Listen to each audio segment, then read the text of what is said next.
نهاركم مبروك مشاهدي الاوفياء، كنتمنى للجميع دوام الصحه والعافيه يا رب.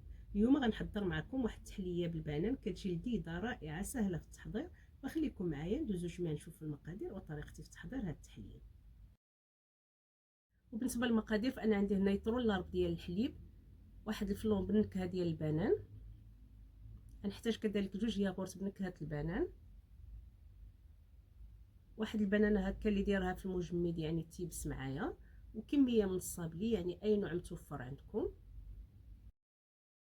وبالنسبه للطريقه فغناخد هذا الحليب غادي نضيف له هذا الفلون اللي عندي بالنكهه ديال الموز، غادي نخلط حتى يذوب معايا هذا الفلون اللي درت، وغادي نديرو على نار مهيله مع الاستمرار دائما بالتحريك باش ما يتحرقليش من الاسفل، وغنستمر حتى كيعقد معايا على هذا الشكل. هو هكا سخون غادي نضيف له هاد جوج ياغورت اللي عندي، غادي نخلط من جديد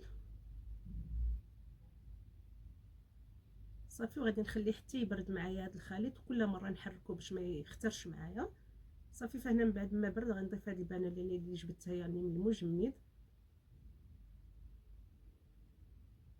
غادي نضيف كذلك الصابلي وغادي نطحن الكل، يعني ممكن نطحنه في الخلاط الكهربائي صافي. مباشره غادي نصبو في الكؤوس ديالي ديال التقديم، وغادي نخليه حتى يبرد وندخلو للثلاجه حتى يعقد معايا ونرجع معكم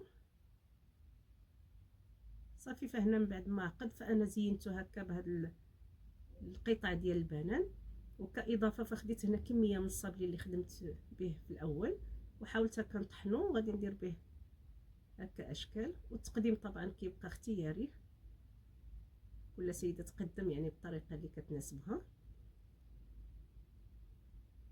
وهذا هو الشكل النهائي ديال التحليه ديال اليوم، فكنتمنى تجربوها، والى فيديو قادم باذن الله. مع السلامه.